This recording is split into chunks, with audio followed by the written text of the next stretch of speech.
On this edition of Independent Sources, Making Waves, more low-power FM radio stations are poised to rule the airwaves in ethnic communities. The Minority Report. Is the word still apt as the country's ethnic population increases? And searching for a magic bullet, one ethnic business learns how to survive in a changing community.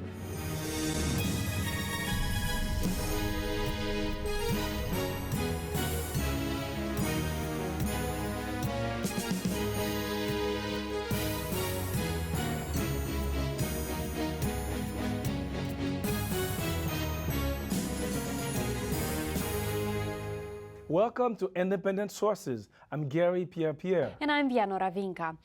There may soon be more low-power FM radio stations flooding the airwaves in neighborhoods throughout the United States. President Barack Obama recently signed the Local Community Radio Act that repeals restrictions on these LP-FM stations. This now allows the Federal Communications Commission to give out 100-watt licenses. Advocates for these radio stations say that they are a real benefit to ethnic communities where the majority of people still get their news and entertainment over the radio.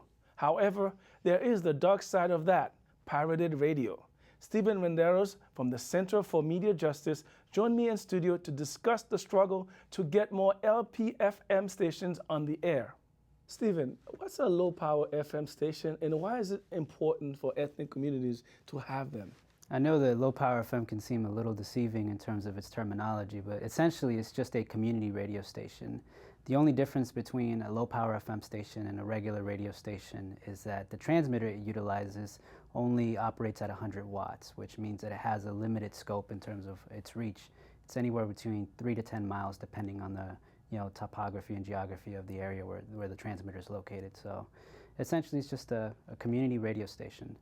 And why is it important that ethnic communities have access to these stations? Well, I mean, if you look broadly in terms of media ownership in the United States, people of color, even though we're a disproportionately higher percentage of the population, of the U.S. population, we don't actually, that doesn't translate into media ownership in TV stations and in radio. LPFM or community radio stations give us a very unique opportunity to actually own some infrastructure where we can develop our own stories, share our own culture, and share stories that are relevant to our specific communities. Recently, President Obama signed into law to issue new licenses. How many are we talking about? You know, right now the criteria for the actual licenses themselves are being decided by the FCC. Based on that criteria, it could swing one way or another. But we're looking at approximately about 1,000 new licenses, which is actually the greatest expansion of community radio that we've ever had. And give us a sense of the nuts and bolts of this. I know some of it is being worked out, but how are they going to decide who is eligible to receive one and all the rules that regulate that? Right, well, I mean, we can go after what the FCC did about 10 years ago. In the early 2000s when the last low-power FM window was open, and they did a point system, and basically the license has to be held by a nonprofit. Back then they prioritized organizations in which more than half of their board members actually lived in the community where the radio station was going to be located. They gave you some points depending on the audiences that you were reaching. So we look to see similar criteria this time around. Are there any states in particular that have advantages in obtaining these, or certain communities that can make a stronger case to have these low-power stations? Well, the case that we're making is that no matter if it's a densely populated city like New York or a smaller town, mid-sized city like San Antonio, both communities have a great need for community radio stations that reflect the voices of the actual communities that they serve. So the argument that we're making to the FCC is that the criteria that they're developing should expand access even in places like New York City where we already have a pretty densely populated radio station market. So for us, what we're seeing for sure is that we know that in parts of rural America and in parts of mid-sized to midtown cities, those are going to be places where you're definitely going to have an opportunity to build a radio station. It's in the larger cities like New York, Los Angeles, San Francisco, where we're still really pushing for those opportunities to be made there. One of the consequences of lack of radio voices in these communities has been the proliferation of pirated stations. Would that continue, and will the FCC go after these stations that are operating illegally? I think what we see is that when the media infrastructure that exists out there is not relevant to the communities are going to build an infrastructure that is. And whether that's, in the mainstream or outlaw radio stations like pirate radio stations. I think the LPFM opportunity provides a place for these pirate radio stations that already have the infrastructure to come into the mainstream. So I see that as an opportunity there. That said, I'm not sure where the FCC currently stands in terms of really pushing after those pirate radio stations. I know that there was a situation recently in Florida, but that case is still being debated. Now, how much would the FCC charge for these licenses? The licenses themselves, the application process is fairly, is less extensive than if you were, applying for a full radio station. The application itself, I believe, is actually fairly inexpensive, if not free, actually. I believe it's actually free, but the actual cost of building a radio station is greatly decreased from building a big radio station. I think you can get a radio station up and running in most communities for about $10,000. That's including the licenses and the infrastructure, the equipment that you need? Well, submitting the application itself won't cost you anything. Okay. It's the equipment, it's getting the space, it's, depending on how big of a scope of a radio station you want to build. Those are the choices that community folks have to make on their own. Can these stations accept advertising? So the way that low-power or community radio stations do their advertising is through underwriting. Okay. So it's a different process in which you basically trade some airtime for some financial support. So it's not advertising in the traditional sense, and they're also not allowed to do advertising for commercial purposes or to do any real call to actions on the air. So it's done through underwriting. Now, when will the FCC open this window for people to start applying for these stations? Good question. We've heard multiple things from the FCC. And I think the process has been pushed back for a couple different reasons, but primarily because we want to have more than enough time for communities to get prepared for this opportunity. So what we're hearing now is sometime next spring. There'll be a 7-day window in which folks can apply. 10 years ago, when the FCC last revisited this issue, how many licenses were issued, and what was the process like? It was just a couple hundred licenses that were issued. I'd mentioned that the last time around that this opportunity came up, it was greatly taken advantage by organizations or churches that self-identify as conservative.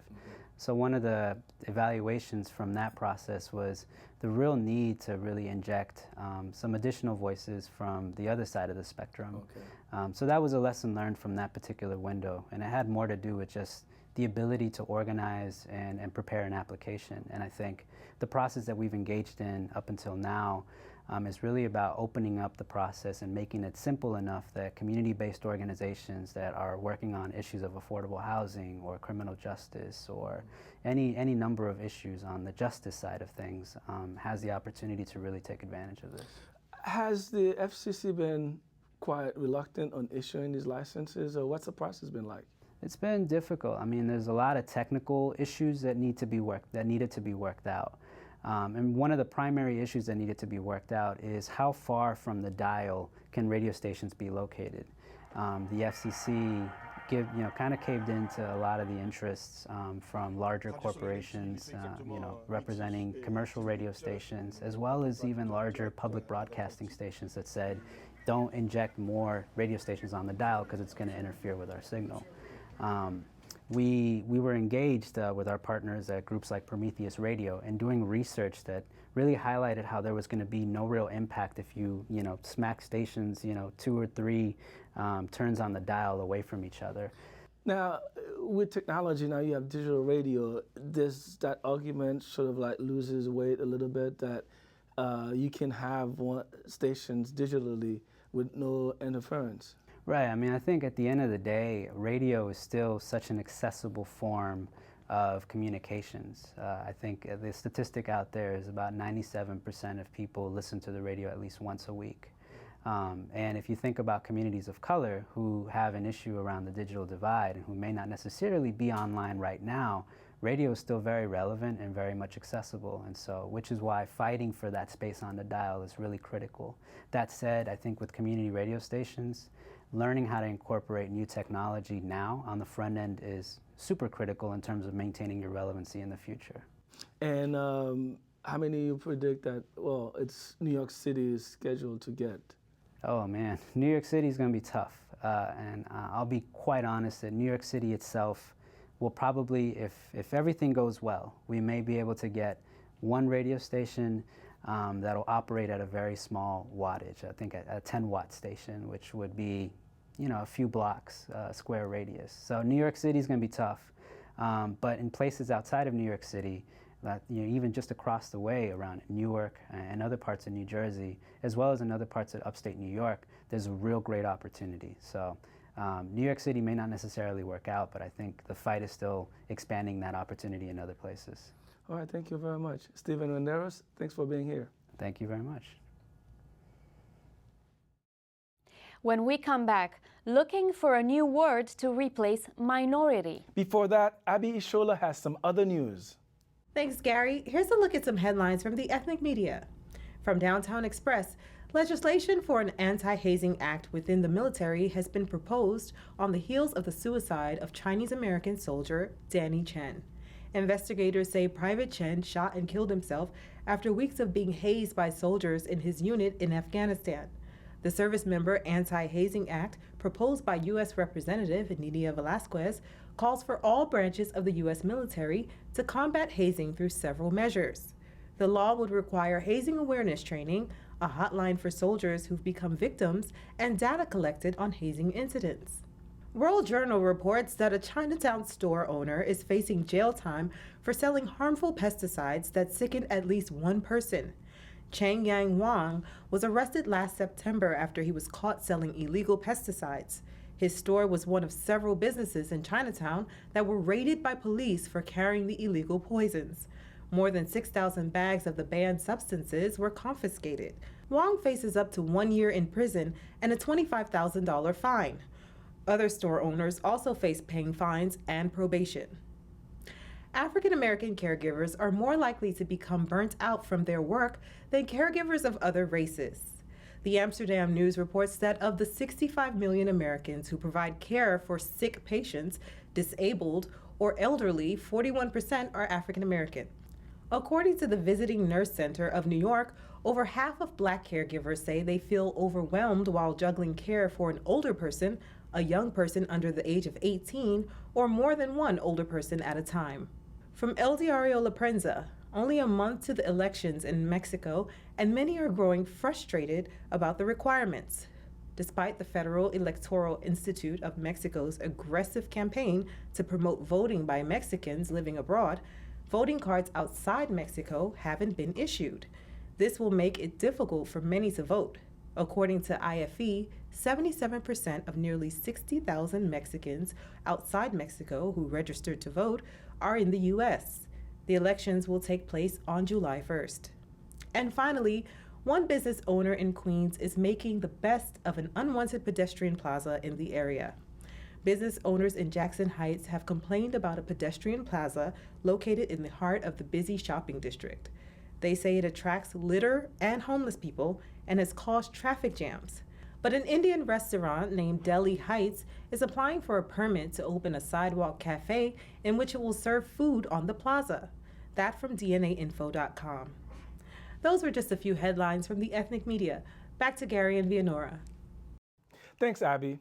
Recent census figures confirm what many have been saying for years, that minority groups in the U.S. are slowly becoming the majority. The numbers confirm that more ethnic than white babies were born in the U.S. in the last 10 years. Those numbers have sparked debates, especially around terminology. What should the media and society call a group of people who are no longer effectively in the minority? I spoke with Jamila King of Color Lines, a magazine that covers race and politics in the United States. We talked about how their magazine is trying to spark the conversation on the issue. Jamila, give us a general sense of how strong the effort to replace the term minority is. Well, I think that first of all, it's important to recognize that language matters. I think that's been something that's been recognized for many, many years, dating back to at least the 1970s, with activists who were Black, Latino, Asian American, and Native American, who at least then saw that there was a lot of unity. There were a lot of similar struggles being faced by those communities. So you have police brutality or trouble finding housing in neighborhoods, or trouble, even paying for things. I think that, that before that, the term goes back to the French West Indies during the 1800s, during the transatlantic slave trade. And so I think that people have a sense now that there's a history to that. There's a history to the term, and that, given the fact that, people of color are now becoming the majority of residents in the United States, that there's a sense that we want a term that expresses that. A linguistics professor at Georgetown University, quoted by the National Institute for Latino Policy, said that the term was never about numbers. It was about representation in government and in the workplace. What about that issue, and how did it come to be viewed as a term about numbers? Well, there's been this prevailing sense among people of color that there's unity, right? That we all face similar challenges, if not exactly the same challenges. I think that over the years, you've seen this sort of slow, steady effort on the right to sort of claim terms like diversity, or claim the conversations that happen around race. But I also think that when you go back into this history and you see the sorts of unity that people had back in the 70s, before the 70s, but especially now too, I think that you see that there's still a very strong need for something that connotes the sort of political power that Black, Latino, Asian American, Native American communities want to have. You've been using the terms people of color, and I know that your publication is advancing these terms as an option to replace the term minority. Talk a little bit about that, and how empowering you think that the terms people of color would be as opposed to minority. Okay, so recently there were numbers that came out that showed for the first time in the United States, or in modern US history, that the majority of babies being born in this country are not white. And so that, I think, is a significant shift in the way that people perceive collective power. I think for us as a journalistic organization at colorlines.com, we recognize that power. We recognize that language matters, that people matter, that histories matter, and that lives matter. And there's a sense almost that the term minority is sort of pejorative. It's a little negative. It's a little like saying that, we are not as important, or shouldn't be as part of the conversation as other communities should be. So I think that we've made a very intentional effort on our part to acknowledge both the fact that our histories do matter, but also try to model the way that we think you can use the term people of color in a way that other news agencies hopefully will see is possible, and it's useful, and that people really respond to it. Do you expect consensus on people using these terms, people of color, on the part of these groups that we're talking about? It's tough. I think that you have, for instance, in Latino communities, there was also research recently that came out that said that people identify mostly by their country of origin and not even by the phrase Latino. So I think change takes time. But I think overall, when you see, for instance, in the upcoming presidential election, the sorts of political power, the sorts of ways in which politicians, both Mitt Romney and Barack Obama, are going to be going after, for instance, Latino voters or Black voters or younger voters, I think you see that people want to have a sense of collective identity. They want to feel like they're a part of something. They want to feel like, yes, we are American, but we also have this very strong history of political organizing, or of our own individual cultures, and that matters too. You've mentioned that these efforts have started a few decades ago. Who are the most fervent advocates for change right now? I think right now I would say that activists, particularly Black, Latino, Asian American activists, are folks who recognize the sense that or recognize the fact that this has the potential to really bring people together. So I'd say activists, but also, just people of color ourselves. We want to be identified not necessarily as a minority, not necessarily as something that's small and doesn't really matter. We want to be recognized as sort of a political force and a cultural force, and as people who really are integral to the way in which this country works. What are the chances, in your view, of seeing a change? I'm very optimistic. I think that, I understand that things take time, but I also understand that people are galvanized sort of by being a part of the narrative that's written on American history, and people want to be a part of that. So we saw that in 2008 with the election of Barack Obama, and I think that has, not that alone, but that is one part of what you see as smaller, significant cultural changes that people are going to adopt, and I think this is one of them. What have been the responses that you've seen so far to the pieces that you've written in Color Lines to this issue? I think that at Color Lines, we've seen that people want to be a part of this dialogue, right? Some people have not really heard of this. Some people have grown up in majority white communities where they didn't really think twice about being called a minority. And so for some people, it was a very, very touchy issue. It was one that they're very passionate about, and one that they're very affected by.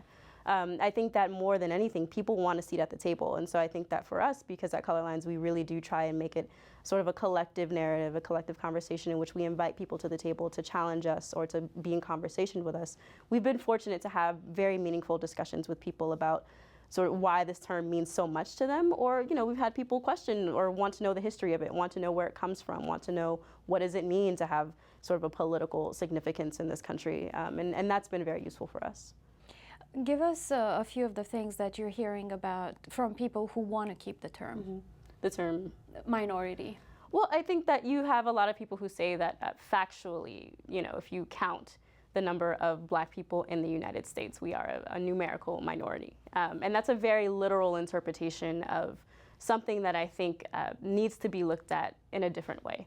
And so instead of looking at the literal numbers, because literal numbers don't often give us a sense of what's really happening. And I think what's really happening is that Black communities, Latino communities, Asian American communities are facing similar struggles. You see that, for instance, here in New York City with things like stop and frisk. 87% of the people who are stopped by the New York City Police Department are Black and Latino. And so to talk about it as a singular issue doesn't quite do it the justice that it would need to motivate people to make a political change. In other parts of the world, the word minority is used just as it's been used here. Do you think that it will make it more difficult for the United States to adopt change, since this is more of a global thing? Yeah, I think that language is something that is so incredibly powerful that you have people in the United States who have a very clear sense of where they are in the global narrative of history, of politics, of change, of culture. And I think that, increasingly, be it technology, be it culture, be it music, we are living in a more global society. So I don't think that these conversations are only happening in the United States. I think that sometimes they're the loudest that are happening in the United States, or they've been happening in certain ways in the United States. But certainly in other countries, there's a sense that, we are not just, on our different continents, on our different countries. There's a sense that the United States is part of this very important conversation that needs to be had, and I do think that people will respond. I do think that people are already responding, are already talking about what it means to be an American versus what it means to be a global citizen. You're saying that you're trying to keep the dialogue going. Do you think that the media would eventually become more sensitive to the issue and perhaps adopt an alternative term, and with that perhaps foster change? I think that there are a couple ways to look at it. I think that you have the possibility that maybe people of color is a term that won't be adopted broadly. But I think it will be, and I think that in addition to that, you have different ways that people are talking about race, right? So you have President Obama, when he's talking about Trayvon Martin, he's not calling out race explicitly, but he's saying if I had a son, he would look like Trayvon. And so I think that people are talking about race, maybe not explicitly, but they are realizing the subtext with which race has, pervaded our country, and rightfully so. It's something that we need to be talking about. Jamila King, thank you for being with us today. Thank you for having me. Still to come on Independent Sources, trying to make a little magic in Spanish Harlem.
The average text takes your eyes off the road for nearly 5 seconds.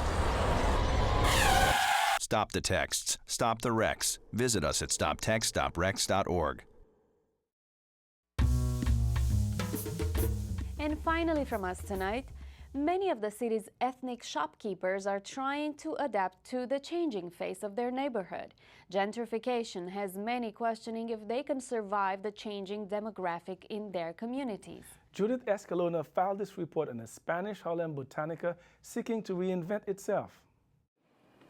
Aquel no era así de grande, pero me costó 40 pesos. Era gigante. Eso no puede pagar. Este te sale 30 pesos. Ave María, mucho caro. No hay más barato. Ese es el problema de esto. No hay más baratito. Los santos ahora son ese precio. Nada como antes. Jorge Vargas is the owner of Justo Botánica, a kind of general store for spiritual and physical needs. It's been a family-run business for over 80 years, supplying its predominantly Latino community with religious objects, spiritual books, and herbs. But Spanish Harlem is no longer what it once was, and the shop is weathering the change in the neighborhood's population. This was a very strong Puerto Rican neighborhood.